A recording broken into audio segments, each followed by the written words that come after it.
Dans la vie, il y a des choses que vous vivez, sans réaliser de suite que ce moment n'était en réalité qu'une étape nécessaire à la réalisation d'un projet plus grand. Avant de poursuivre les explications sur la construction de mon arche en briques dans mon garage, je vais vous faire un petit bond dans le temps.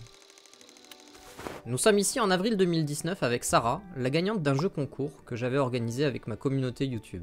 L'un des lots était de passer une journée avec moi pour apprendre à réaliser des ouvrages en maçonnerie. Le sujet est libre bien sûr, mais Sarah, étant passionnée des techniques anciennes, m'avoue être fascinée par les techniques de bâtisse avec des matériaux traditionnels. Nous nous retrouvons donc dans mon garage pour démarrer la construction d'une petite voûte en pierre et briquettes. Cet ouvrage était parfait vu le temps disponible, mais Sarah aura le temps suffisant pour tailler elle-même des pierres, apprendre à fabriquer un mortier de chaux et bâtir des briquettes en suivant un mannequin en bois pour réaliser un joli cintre. Le but est de partager un moment pédagogique pour elle. Pour moi, il est avant tout de présenter l'importance de bien réfléchir à ce que l'on souhaite réaliser en utilisant les moyens que l'on a à notre disposition. Et vous allez le voir, en fin de vidéo, le résultat final sera époustouflant et je ne pèse pas mes mots. Les mots ont un sens et dans un contexte où dans le bâtiment tout doit aller vite, très vite, toujours plus vite, le temps de bien faire les choses va lui aussi alors endosser tout son sens. Avant de vous l'expliquer, il est nécessaire que je vous présente le partenaire de cette vidéo. Et c'est avec Big Mat France que ce projet est réalisé, plus particulièrement avec Big Mat Camozzi. C'est tout simplement l'enseigne professionnelle dans laquelle mon premier patron se fournissait, là où je me suis fourni depuis la rénovation de ma maison en 2006. À l'époque, j'étais un tout jeune maçon et régulièrement je demandais aux équipes de me conseiller sur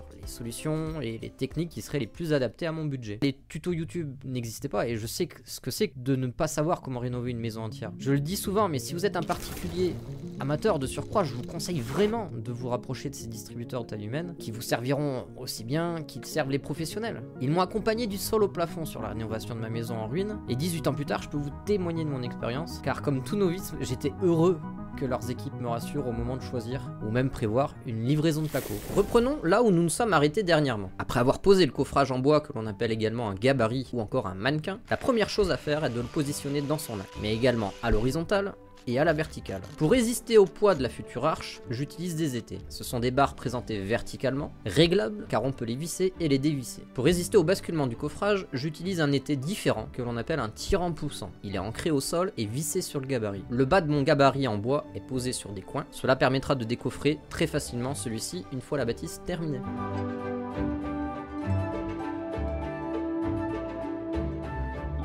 J'utilise exactement le même mortier pour bâtir mes briques que pour celui des blocs parpaings. Un volume de ciment type multibat pour 2 à 3 volumes de sable 0,4. Après avoir dépoussiéré mes briquettes, je peux démarrer ma bâtisse et par souci de vous présenter un travail original, j'ai préféré réaliser ici un agencement de briques assez particulier. Car plutôt que de bâtir des briques de dimension égale, je vais ici réaliser une alternance de briques fines puis épaisses. Cela évitera une linéarité de forme et augmentera l'aspect rustique que je souhaite donner à ce futur mur. Je tiens absolument à donner l'impression que ce mur a toujours existé et cela depuis des centaines d'années si possible. Je ne vais donc pas m'attarder à bâtir des briques parfaitement régulières sur la largeur de mon mur, je veux juste une forme régulière sur la façade du futur jardin. La méthode de bâtisse est très simple. Avec une simple ficelle fixée dans l'axe du gabarit, il me suffit de la tendre pour m'assurer que mes briques suivent le même angle, ou plutôt le même rayon de pose. Je bâtis mes briques tout en continuant la bâtisse de mes parpaings au fur et à mesure que je monte en hauteur. Et c'est après avoir tapé mon niveau des 1 mètre au cordeau traceur que je peux bâtir mes blocs U de chaînage à l'horizontale, soit à plus 1,3 m. En contrôlant régulièrement avec le mètre ce trait rouge, cela me permet de garantir que mon arase est parfaitement de niveau. Je n'y avais pas pensé au départ, mais mes poteaux verticaux en béton armé sont réalisés avec des cadres en 8 par 8 cm.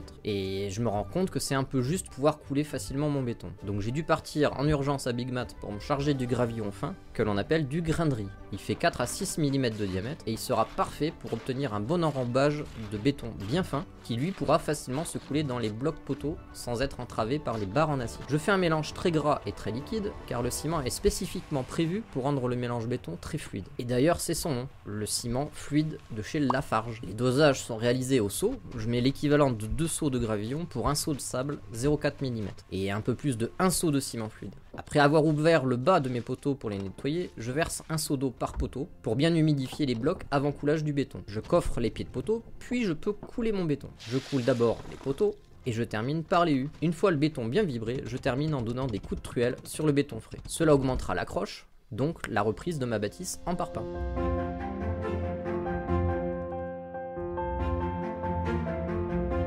Et voilà mon ceinturage horizontal terminé, une bonne chose de faite, car cela va répartir l'ensemble des charges de mon mur sur toute sa longueur, tout en garantissant sa stabilité en hauteur avec les poteaux raidisseurs. Donc mes bétons sont coulés. La bâtisse peut se poursuivre, mais c'est le parfait moment pour régler le souci majeur. Soulager ma charpente qui a pourri dans l'épaisseur du mur, et plus précisément la jambe de force, car elle était complètement pourrie. Mais également ce que l'on appelle le blocher, qui se trouve juste au-dessus. Après avoir tout sécurisé, j'ai d'abord coupé la jambe de force, puis coulé mon linteau de porte avec des hues de coffrage, auxquelles j'ai superposé une rangée de blocs à blanchir. Cela m'a permis d'obtenir un linteau appuyant de 40 cm sur ma bâtisse, et de 40 cm de hauteur. On peut y voir dépasser les fers en attente, qui me serviront de reprise de coulage une fois que j'ai calé, puis couper le blocher qui était pourri dans le mur. Ainsi ma charpente est désormais parfaitement posée sur mon mur, me voilà terriblement rassuré, le plus important est fait. Avec un grattoir, que l'on appelle également un chemin de fer, je viens griffer la surface du béton coulé la veille, cela facilitera l'accroche de mes enduits, en plus de supprimer d'éventuels bourrelets. La bâtisse de l'arche se poursuit, mais j'anticipe les reprises de mes poteaux en béton, car l'entrée de la charpente va commencer à gêner pour glisser les armatures dans les blocs poteaux. Bâtir l'arche est finalement très simple, car j'utilise une longue équerre qui, une fois plaquée contre le gabarit, me permet de conserver un bon alignement de mes briques dans l'épaisseur du mur.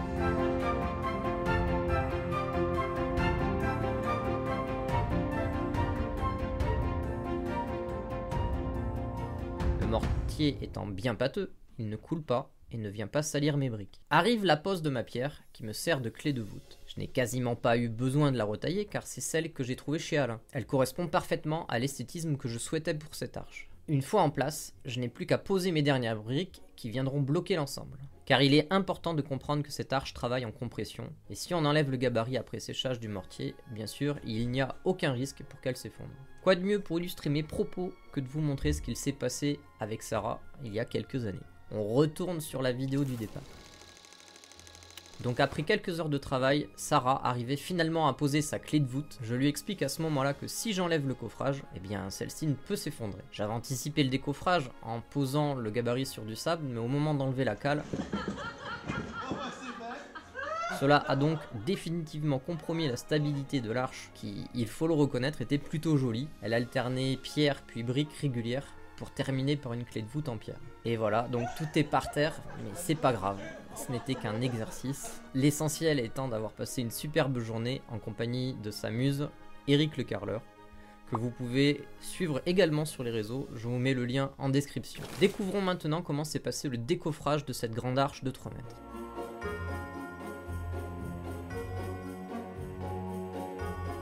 Et bien voilà, rien de bien compliqué, il ne faut que 5 minutes pour le sortir sans effort. Il nous reste maintenant à réaliser mes enduits de finition, plus précisément mes imitations faux bois au mortier sculpté. C'est une technique que j'ai mis au point il y a plusieurs années maintenant, la même que le mur qui lui fait face, et que j'avais déjà réalisé avec mon père il y a des années.